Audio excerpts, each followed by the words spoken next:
Welcome to our call again. It's April 8th. And today we're talking about the client experience that creates loyalty. A comment was just said that it begins on the phone. That is literally where it does begin, right? If your client calls your business and asks for your services or your prices or a breakdown or when you have availability, if you're not energetic on the phone, if you're not answering the phone with passion, then your client picks up on it, or your potential client will pick up on it, or your not potential client will pick up on it because we don't know if they're going to be clients or not. But our goal is to provide them with an experience over the phone so that they want to book. All right. We are selling something that they want, that they need. All right. And it is our services, it is our duty to make sure that they understand that the value that they're looking for is the value that we can provide. Right. So let me see. Morgan said that she has a lot of clients that love her voicemail. They can't wait to meet simply because of a voicemail. And that's pretty cool. So I feel like that could be something. I need to fix my voicemail, honestly. Anyway, all right. So, getting the client is one thing, keeping them is what builds your business. So, tonight, we are going to break down the check in and checkout systems that feel professional, rebooking systems that keep your schedule full, your communication that builds trust, and how to turn first time clients into regulars. All right, so we just have a few points that we'll go over. So for the next maybe 20 minutes or so, 25 minutes, we'll basically just go through a few points, talking points. And of course, if anybody has any questions or they want to interrupt or you want to put something in the chat, you are welcome to unmute yourself and just interrupt me. It is okay. All right. It is a-okay. This is a interactive meeting. This is an interactive workshop. All right. But if you just want me to talk for the next 25 minutes, then don't say anything. It's cool. All right. So if your business feels inconsistent, this is where you fix it. We all know again that clients is clients is what's going to help us get to this next level. It's what's going to help us build, keep our lights on, build our teams, understand our systems, know where the cracks are, how we can, just better ourselves as leaders and as business owners. Clients, even though the saying is the clients are always right, they are not always right. However, we will listen to them. Okay, we can implement some things. There are clients who are going to complain about whatever, whenever, however. And yes, we have to listen as owners, as leaders. We have to listen, and then we can identify what the real problem is from there based off of their communication. Now, there are ways that we can fix certain things, and then there are things that we can't fix, but we have to know where the cracks are in order for us to fix how we can make things better. All right, so most professionals will focus on how do I get more clients, but the real question is how do I keep the ones I already have? Because this loyalty, it creates predictable income, less stress, and a stronger reputation.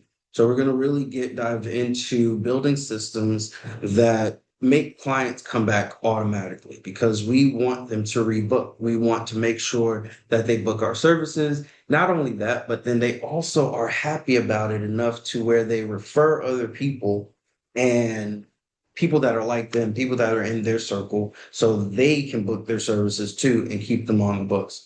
So a great experience shouldn't just depend on your mood or how busy you are. It should be the same every time. So understand, like learning their names or learning the pet's name. Some you got to listen to their life stories sometimes, and it is what it is. But utilize that information to build a better relationship with them. But then also just make sure that you still keep it professional because you want people to understand that this is a business, not a hobby. This is not just something I do for fun. I have a passion in it, but I need you to also respect my business too. Just because I know all about your life doesn't mean that you get a pass. Okay.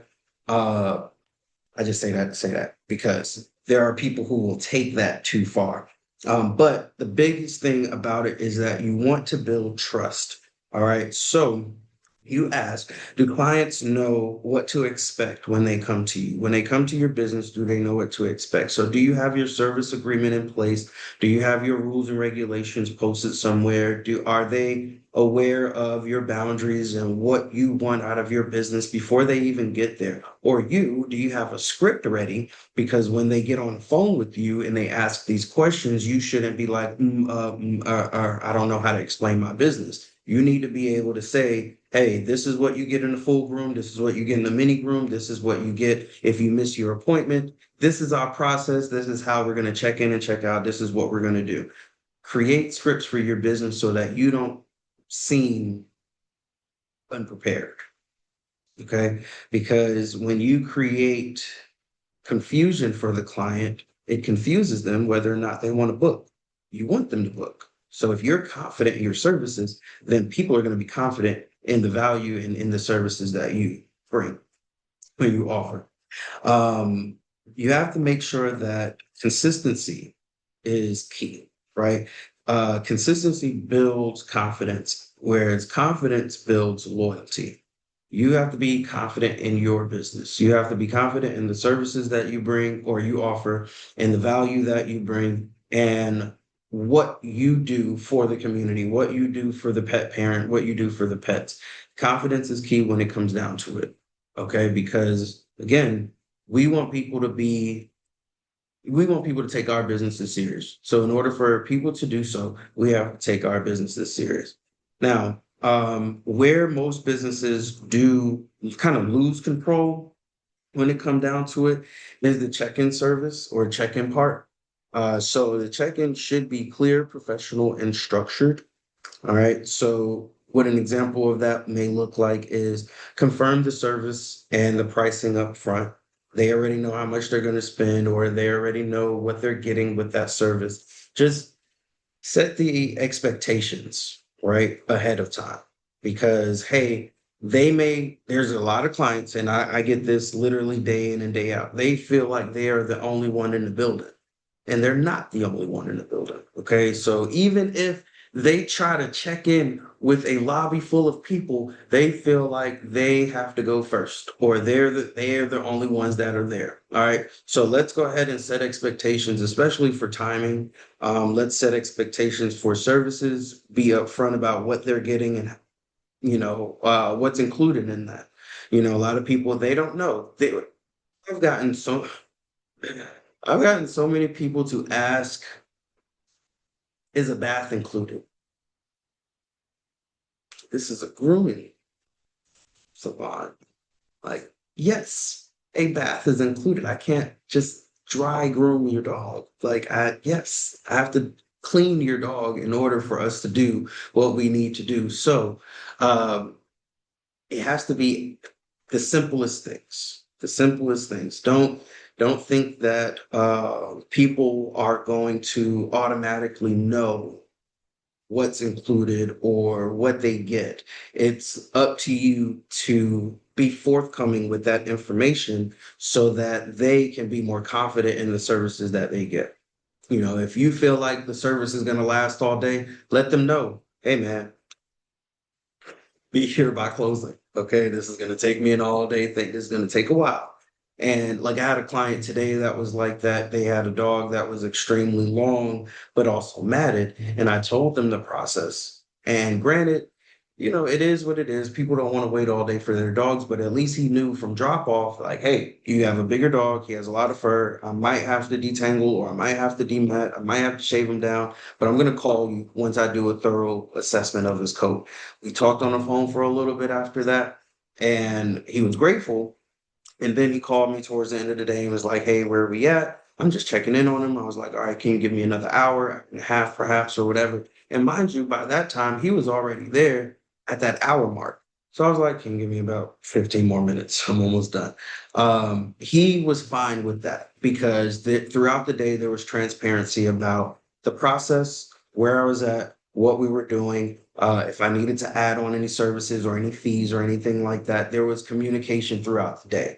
So that alone, he left his dog with somebody else and the dog got matted. So I at least tried to give him what he wanted, but I couldn't. So then I had to call him and establish communication. That alone and that experience, he was like, we'll be back. I'm unhappy that my dog had to get shaved down, but I'm not upset with you, right? It wasn't us that he was upset with. He expected a longer dog, but I couldn't do that. I was able to do what I was able to do to give him a cute cut, but I still, along the day, like along the service time, I was able to communicate with him about what was going on.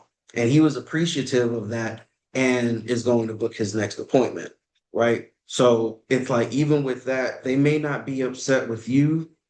They may be upset with somebody else. Just don't take it personal. Just do what you have to do to maintain the higher expectations that people have of the services that they're booking with you. One thing, especially with this, and I will preach it each and every day, two books that you need to read is Atomic Habits and Excellence Wins. All right. If you haven't read Atomic Habits, make sure you read Atomic Habits. And if you haven't read Excellence Wins, especially with this type of topic, make sure you read Excellence Wins. All right. It will teach you how to maintain excellency within your business so that people expect it. People already have that standard when they come to your business and the value that you bring with your business. Okay. Excellence Wins, especially just because it talks about client interaction and client value and how to maintain your clients. Because the owner, not the owner, excuse me, the author is one of the owners of the Ritz-Carlton, Horst Schultz. So we all know the Ritz-Carlton is one of the higher tiered hotel chains. So he wrote a book or co-authored a book and really talks about how to increase that value with your clients to keep them coming. So check out, say all of that, say to get into checkout.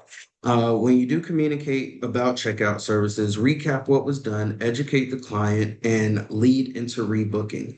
You always want to have it in mind that, hey, I at least want you to know that I want you to rebook your appointment. So let's go ahead. I'm going to give you some dates to think about.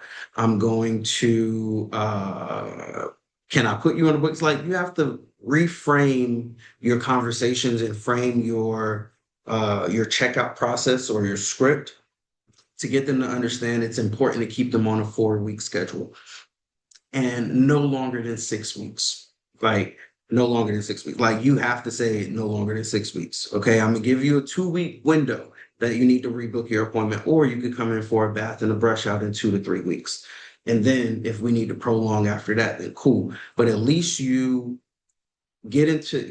everybody needs to get into the mode of educating their clients, because you never want clients to think that they're just a number or they're just a client. No, we're a team. Okay. We're a team. All right. So you need to make sure you have the right brush, the right comb, the right detangling spray, the right leave-in conditioner, the right, whatever, everything, the right leash and collar, the right harness. Make sure you take the collar off. Make sure you take the harness off, because I don't want your dog to get mad at. All right. Educate your clients on how to maintain proper pet parenthood. Because if you don't, they're not going to know what to do, right? And our job as professionals is to train the type of clientele that we want and have, right? We don't always expect them to know what to do and how to do it. We want to train them on what we expect, because again, this is a team effort. If you want these fancy haircuts or you want great results, then you need to do what you need to do in the 4 to 5 weeks that I don't have. Okay. You can't just expect this haircut to last the next month and you don't have to do anything. You need to brush, you need to comb, you need to spray them with detangler spray. You need to make sure that you wipe their feet. You need to make sure all of these things happen while I don't have them, so that we can get the great results that you're looking for. Because otherwise, you're going to be mad at me that I couldn't do what I want to do, which is crazy, which is wild. Oh, thank you. I appreciate it. So you have to educate your clients. You have to make sure that you're good on that. Do a rundown, and then make sure that you get them to rebook. What we started doing too is having report cards. I need to print some more, but have report cards that have the next recommended date on them. Clients love things that they can take home. So if you can have a report card, make a report card, print it out on Canva, get a bunch printed out at the same time and fill it out and hand it to them. That way it gets them in the mindset of something that they can take tangible, like tangible, and hang it up on the refrigerator or put it in their car, something that reminds them, hey, rebook your appointment. Hey, I had a great service here. Hey, this is what my dog needs to work on. Oh, I also need to have this comb and this brush. Or I need to use these products and things like that.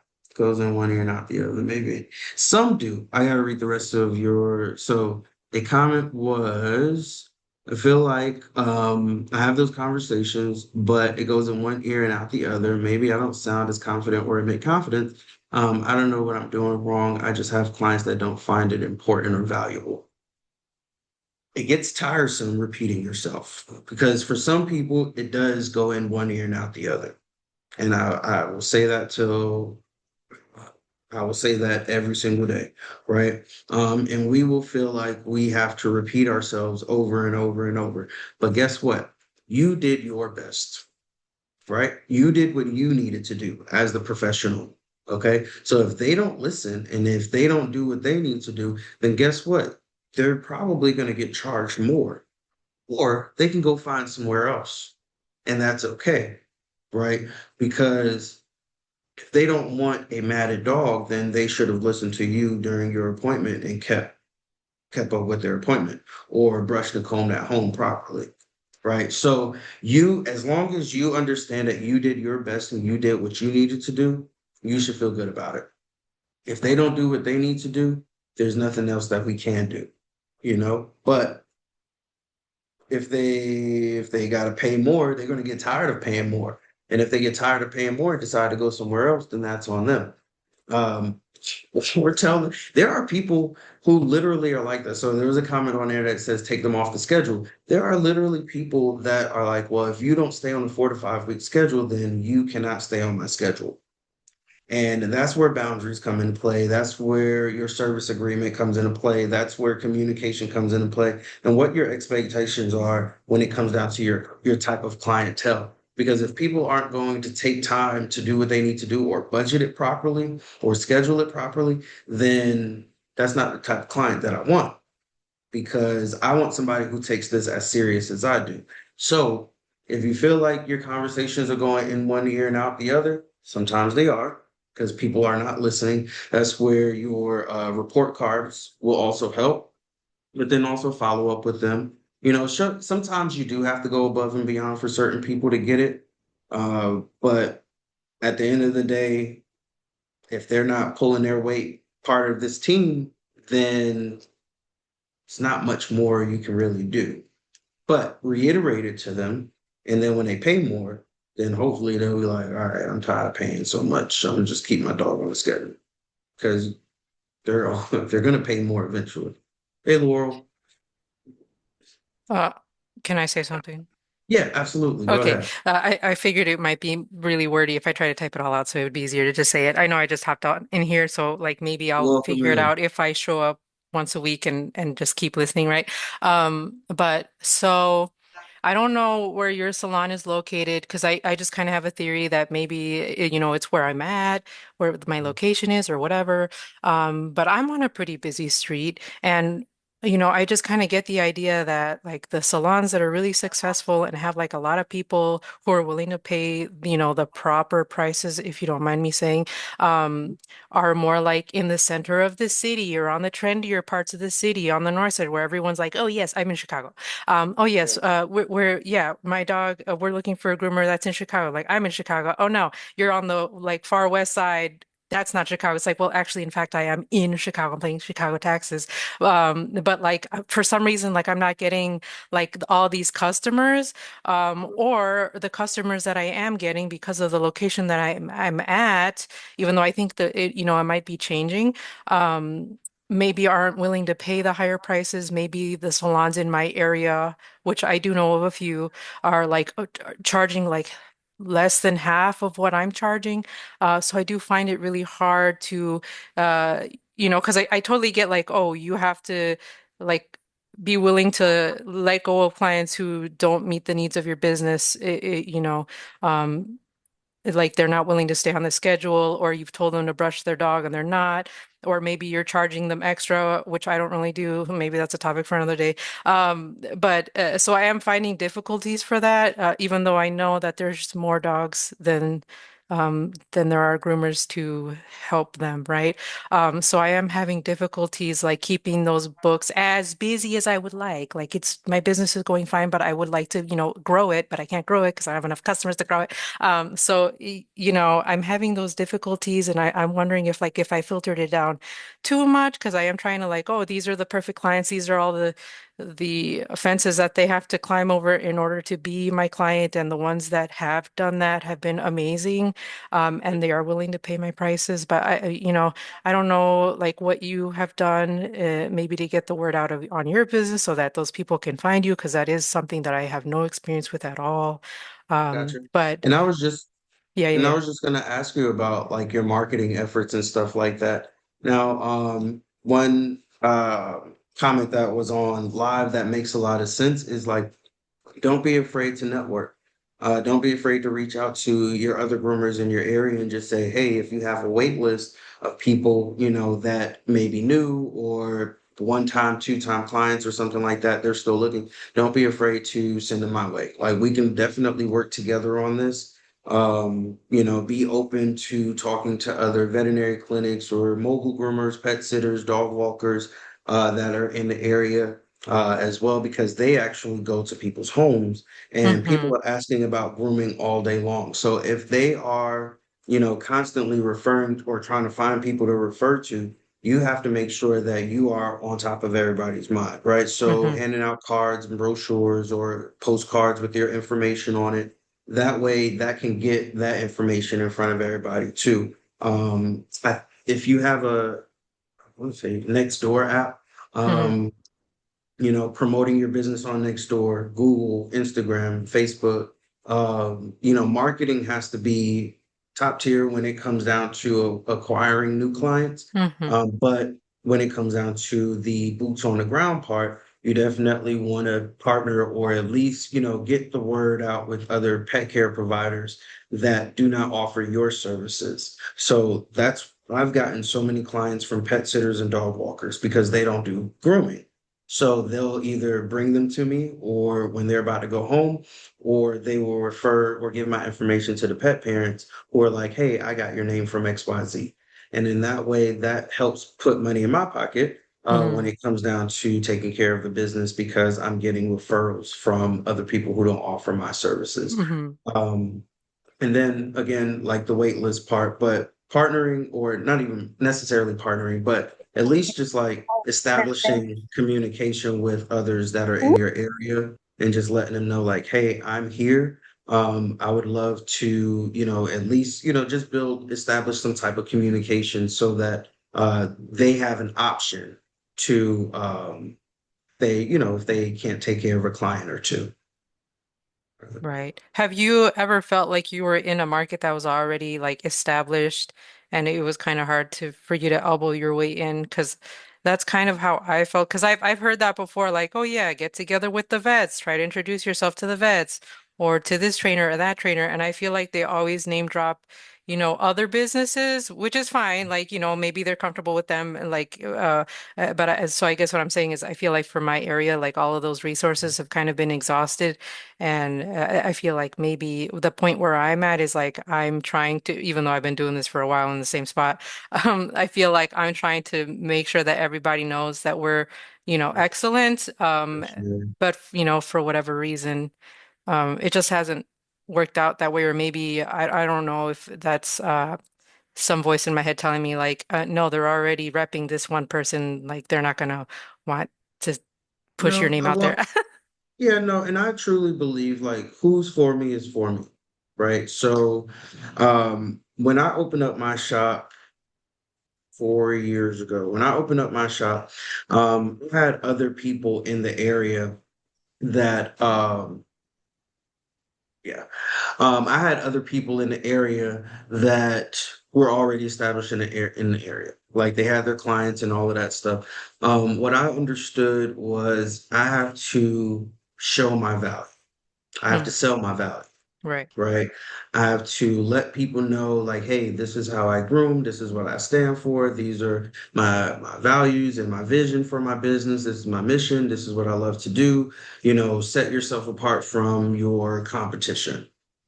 Because you want other people to know, like, hey, they educate, my dog loves being here. You showcase these things, Hmm. right? If you are cageless, let people know that you're cageless. If you have a specific style, let people know, hey, I have a specific style, or I specialize in a certain breed cut or something like that. Like, let people know how you are different and Hmm. how not, I want to say better, Right, right? right. Like I have to show them Um, how I'm unique so that those people find me.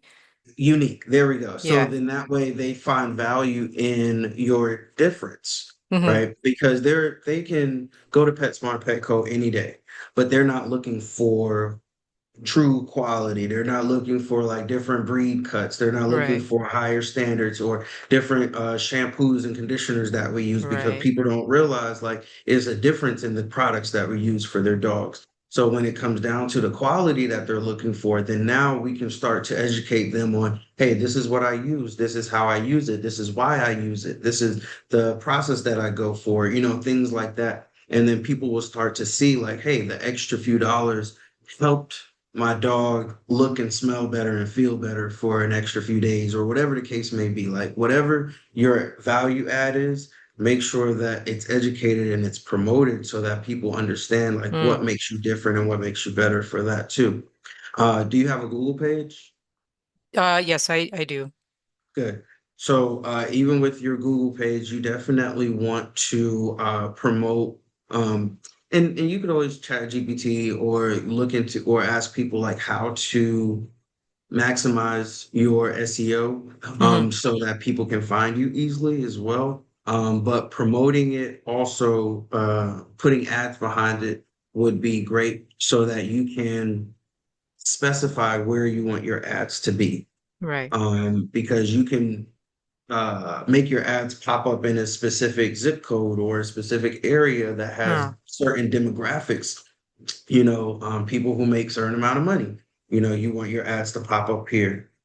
So I would say look into that as well, just so that you can try to find, specific clientele, but don't be afraid to put yourself out there so that you can, people know who you are. And then when it comes down to, like you mentioned earlier, that if you go to a vet clinic and the vet clinic already has somebody else that they may have in mind, but then you come in and say, hey, I'm a groomer too, and da da da. Um, Confidence is key.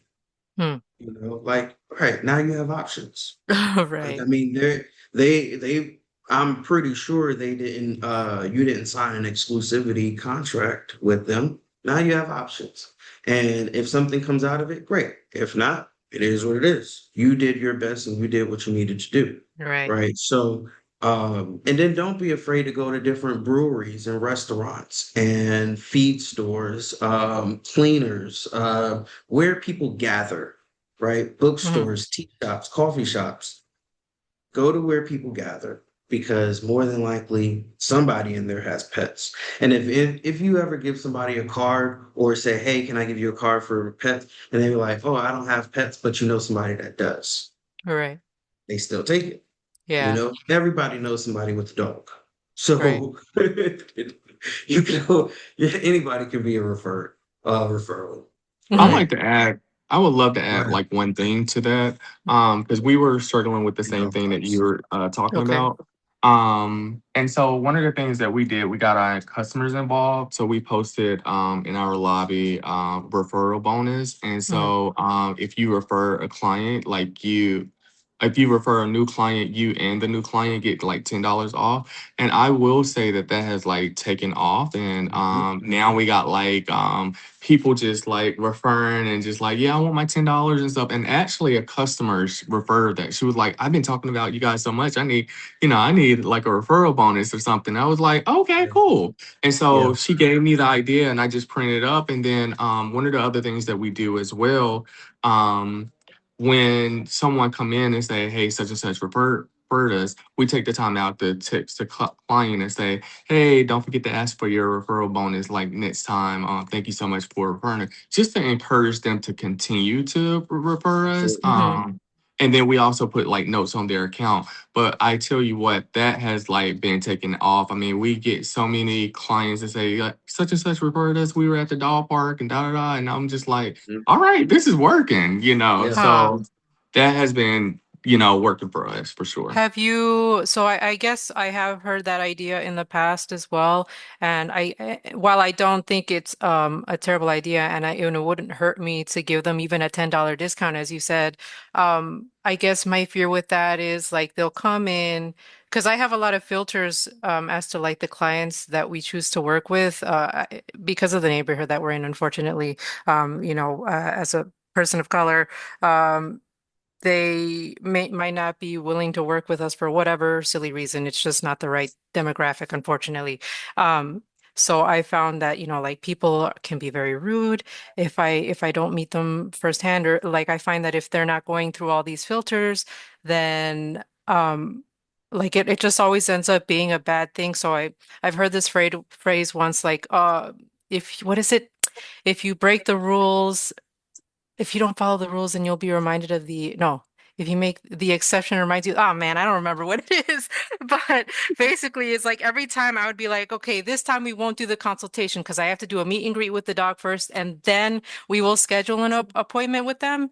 Um, and I found any time that I didn't do that, I always regretted it heavily because the person would be like super rude, or they would have like these really weird expectations, like it just the strangest things. I can't even like make this stuff up. It's just the weirdest stuff. So I found that really worked well for us. So I guess I'm just asking, like, have you ever found that it was negative in any way, or was it really like way more positive than it was negative for you guys? Yeah, it was way more positive than it was negative. I mean, I even have thought about, saying that, hey, your second visit will have like $10 off. But it's been, I mean, like I said, it's been taken off. And I will say too, it's just like I was willing to also like try like just different stuff, and Hmm. everything don't work for, what works Okay. for me may not work for you, and what works for you may not work for me. But it was just like, all right, that didn't work last week. I'm gonna try something else this week. And Mm-mm-mm. I just kept on like throwing things against the wall to see like what Hmm. stuck. And I will say that this has been like the biggest return. Okay. I suppose once the people came in to try your services, that like it kind of just spoke for themselves, and that was all that was needed to get them through the door. Which I Yeah, guess I I mean, never really thought of it like that. yeah, and I will say, like, one of the things that I know that our clients that I'm hearing Wayne talk about a lot is just communication and Hmm. transparent. Just Hmm. being transparent. I mean, even like I had a dog that was matted today, and Hmm. he's just like, "Oh, I've been brushing him." I'm like, "Yeah, you may brush him. Let me get my comb and let me get my brush and whatever. And I'm going to show you what I'm Right. talking about." And so as I'm like, brushing the brush is going through, and I'm just letting him know like, okay, I'm gonna comb now. My comb is not going through, so it's not going to go through on my blade. And fortunately I had to shave his dog down, but even through that, through the communication, Right.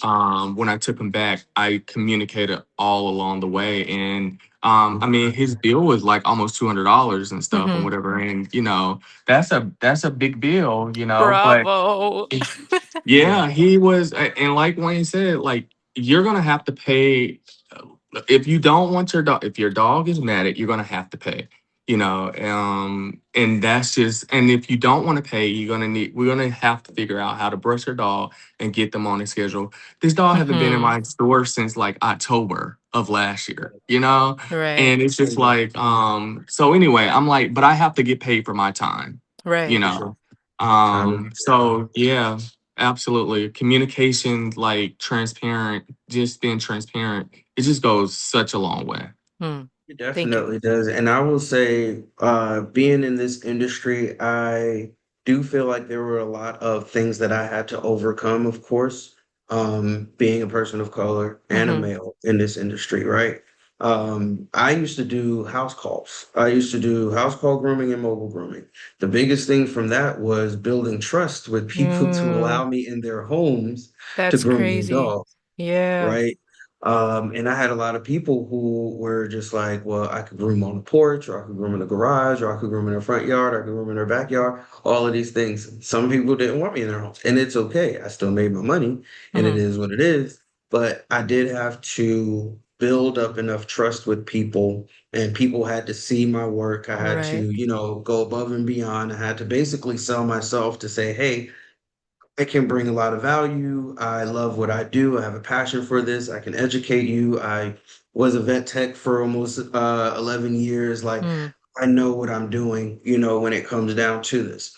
So even with that, I'm still having to prove my value with yeah, people, yeah. and it's just one of those things that comes with the industry. It's just one of those things because, again, we're dealing with people's pets and their Right. animals. Like, that's more than likely their children at this point. Mm-hmm. They treat them a lot better. So of course they want to trust the person that they are leaving their pets with. So a lot of it, that's why you'll hear me say, like, you got to make sure that your value is there when it comes to it. You got to make sure that your education is there when it comes to it. You have to make sure that you are consistent with that, Mm-hmm. because a lot of people they'll rebook and they'll refer and they'll be happy and praise, scream your praises when it comes down to it, especially because you love what you do. You're willing to teach people about the thing that you love to do, and you're consistent with just how valuable your services are. It may not be a great experience for everybody, but at Mm-hmm. least you did your best Mm-hmm. and you did what you needed to do to prove to people, like, hey, I deserve to be here. I deserve to work with your pets. Your pets love being here. Like, it is what it is, but over time I've had to learn, like, hey, you may not please everybody, but you'll get the people who really rock with you. You'll get the people Right. who support you. And it's just a matter of just filtering out the people who won't, just along with your journey. You just got to keep Right. going, you Right. know? And that's all that is. Like, don't don't take it personal. It's business, even Right. though we take our I business think personal. all I'm hearing is that I'm scared because these are all really great ideas that I have not done. No, and and it's okay. Like that, it is okay. I've had to learn over time that you you stop yourself out Yeah. of fear and out of that what if. Yeah. Um, For like, sure. I've had to teach myself, like, look, you wouldn't know it if you met me like on the street, or if you met me out somewhere, like, you wouldn't know that or you would probably see that I don't really like talking to people. I'm very laid back, observant. Like, I am okay with being by myself all day long, like, not talking to anybody. Like, I joke that I started a networking group to teach me and to allow me the opportunity to It's public speak, sure, sure. right? And to be able to communicate, like, to learn different communication skills, to be able to speak about things that I'm passionate about, and be able to learn things and research and be able to teach others how to speak and how to be confident in their business and take their business serious, because that's what I love to do. Hmm. But any other day, I don't want to talk to nobody. Yeah. Okay. But I understand, like, it's something that I had to learn and I had to do in order to move the Right. needle and keep pushing forward. Right. So you have to do those things that you're scared to do or Right. fearful of doing in order to understand, oh, it's really not that bad. And the more you do it, the easier it becomes. The more you do it, the more confident you are. And the more you do it, it becomes second nature, and now you're like, oh, I shouldn't have been scared to do it in the first place, Right. you know. But that's going to allow you to get to that next level so that you can have that confidence in your business, and people will know who you are. Hmm. People, you deserve every bit of success that comes with your business, but you Hmm. have to be unafraid to show people You're right. that that you're here. I'm literally just freaking out, just like thinking about to do this. I'm like, maybe I need to do You got therapy to this. like get the willies out. I don't know. You got this. You got this. All right, well, good deal. I hope Thank that you. helps. And you are always welcome to send me any DMs or questions or anything like that when it comes down to it. I love being a resource, and if I don't know the answer, we're gonna figure out the answer together. Cool. Got it. Thank you so much. Good. No problem. All right. So, where was I? All right, real quick. See, I told y'all it was gonna be a little more than 30 minutes. All right, so rebooking systems, right? We already talked about recapping, educating the client, leading into rebooking. Now we want to have predictable income, right? So if you're waiting for clients to say they'll come back when they're ready, you're losing money. You want people to know that, hey, I need you to put you on the schedule. All right, a system, it should be a system, not a suggestion. All right. So examples for that before they leave is let's get your next appointment scheduled now. Be forthcoming with it. Go ahead and just let people know, let's put you on a schedule. Recommended timelines: 2 weeks for a bath and a brush out, 4 weeks for maybe a mini room, 6 weeks for a full room. Or you could do depending on how fast the dog grows or how long the dog is already, or cat, if you do cats. You want them on either a 2, 4, 6 week schedule. Sometimes people will push it out a little more, but I really don't necessarily like to do that. Okay, cool. I really don't necessarily like to do longer than that, just because one thing that we have to do also is let people know that although your dog is coming or your cat is coming in for grooming, we are also training them. Okay. We're also inadvertently training them. We're also inadvertently desensitizing them. We're also inadvertently, getting them used to being around other dogs and socializing them as well. So even though you might book a service, it may just be a bath. It may just be a nail trim. It could just be an ear cleaning or a face cleanup or something like that. Whatever, just something small to get them in the door, because the more the pets are with us and the more they get used to us, the more they get used to being around other dogs, especially if you're in a storefront, right? Or you offer daycare. Daycare could be another stream of revenue.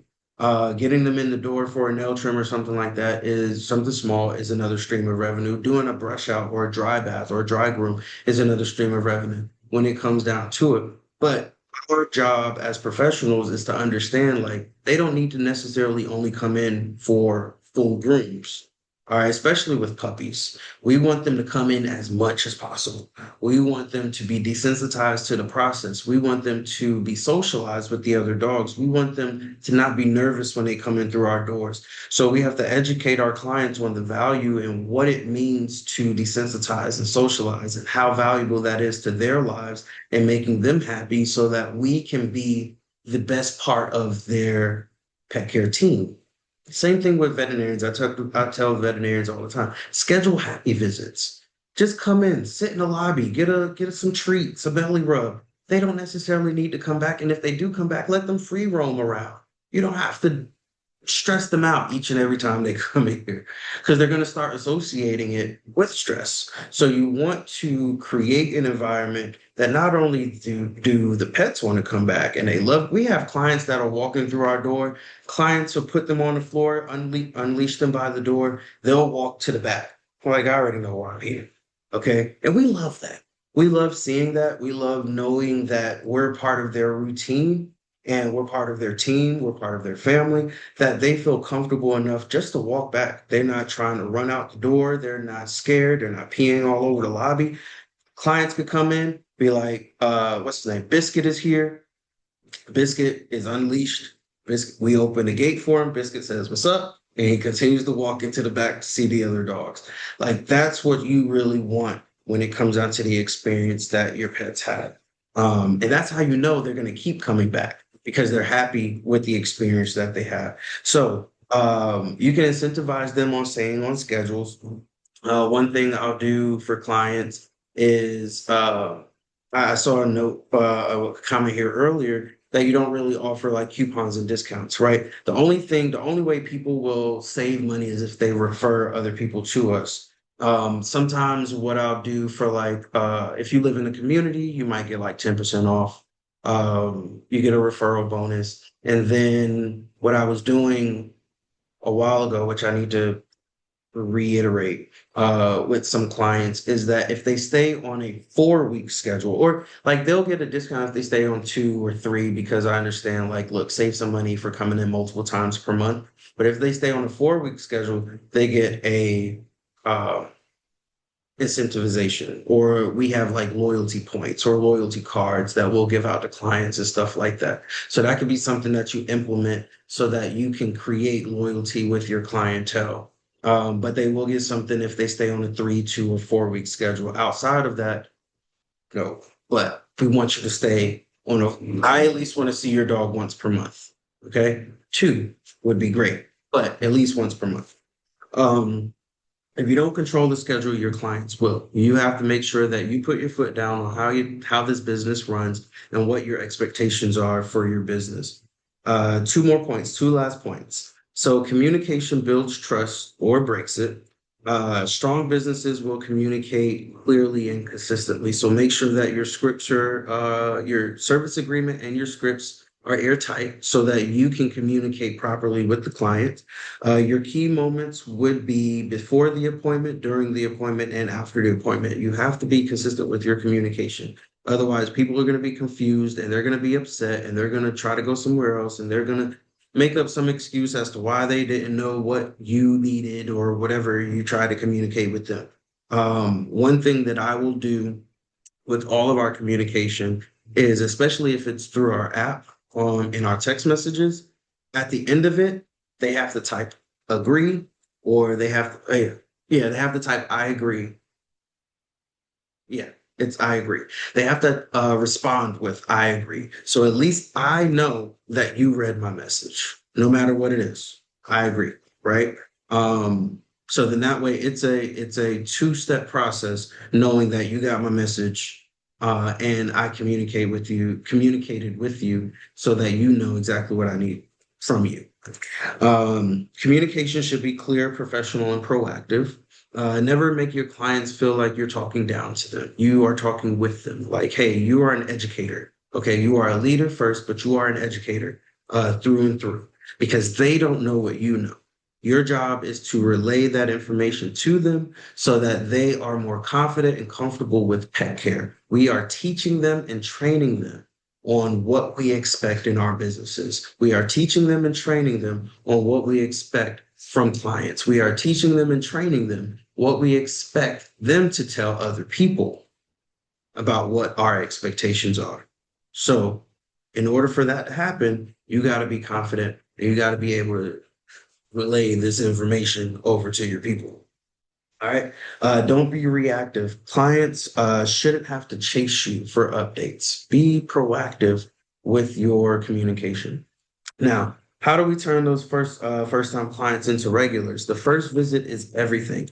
Everybody got first time clients over the holidays, and you will continue to get first time clients over the holidays. Now, how many of those clients turn into regulars?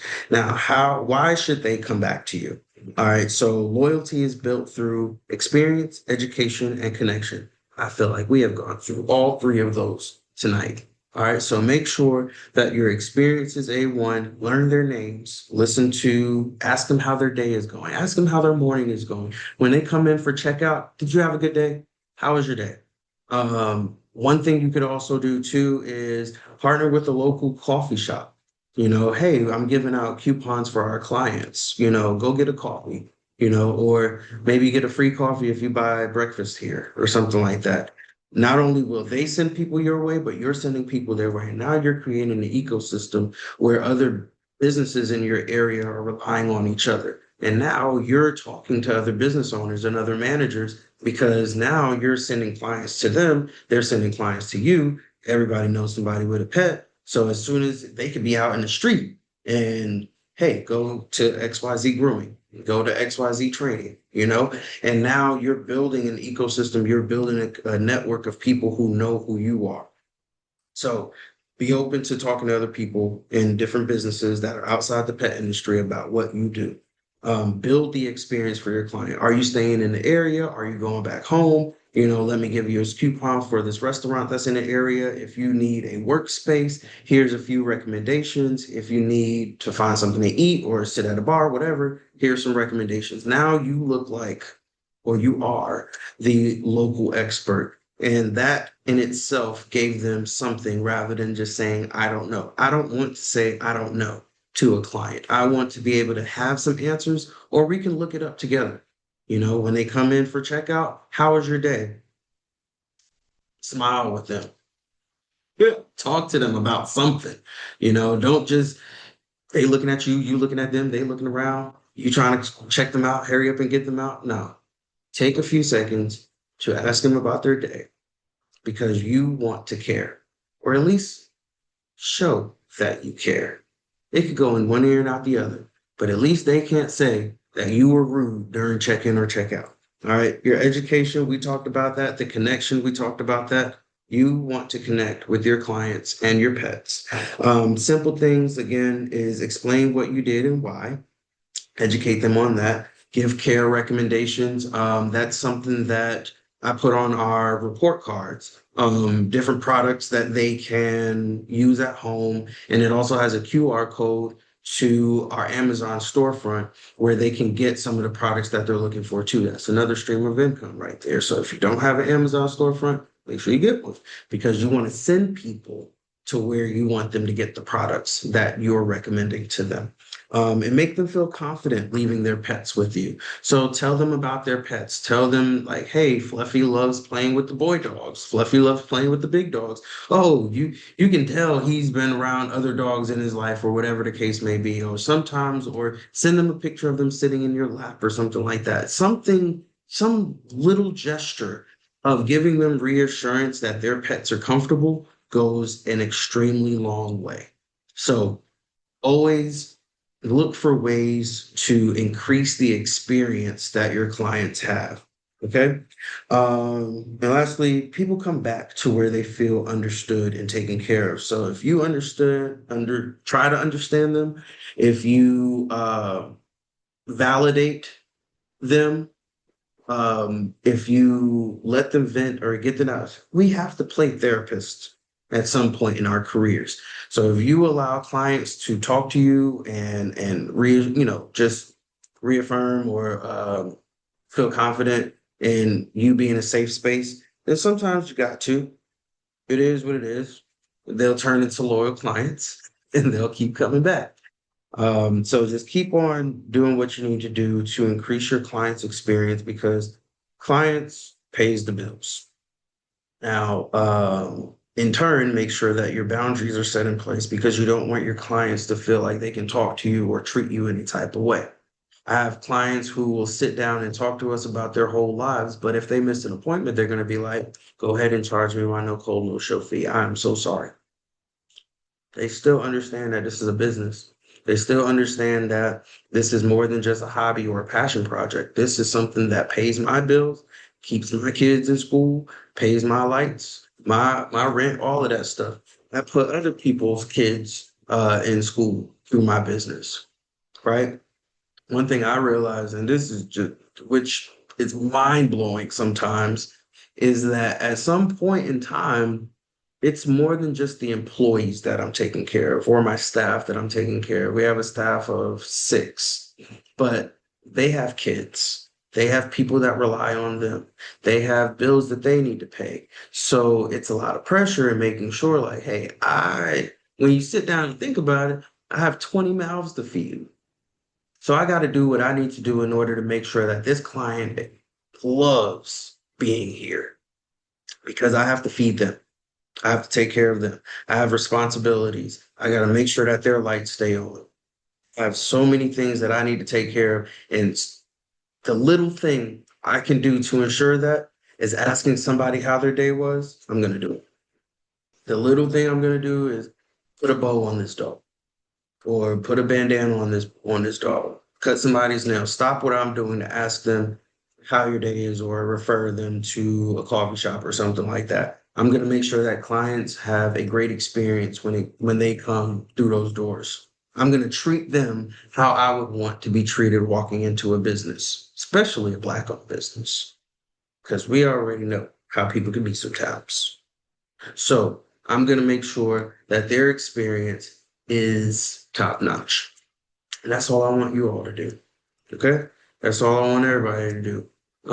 You need to make sure, and if you have any questions about it on how to do it, just don't be afraid to reach out. Whether it's through DMs on TikTok or Instagram, you could always reach out and ask me questions. But our jobs as prep professionals and as leaders is to make sure that the experience that they have. So it's A1. So tonight we talked about creating consistency, building loyalty, and turning clients into regulars. We love that. So now the next thing is once your schedule is full and consistent, how do you build a team that can actually handle that demand? That's where we're at. How do you build a team? How do you maintain a team? How do you train a team to do that? Because growth without team structure leads to burnout.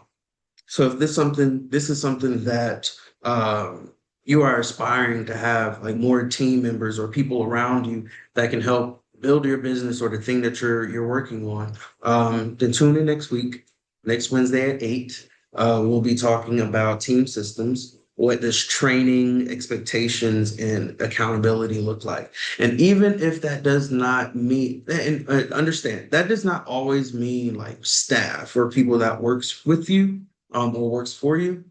Because I tend to say work with me because we're all working together. Like just people around you. How do you train your clients? How do you train people how to treat you? How do you carry yourself to make sure that your expectations or the expectations that you have from others is met? And not only how do you keep yourself accountable, but how do you keep others accountable as well? I think those are very important topics to touch on, and we'll touch on it next week. So understand that the client experience is everything because we need clients to survive. So if you have any questions, definitely let me know. I'm going to stop recording.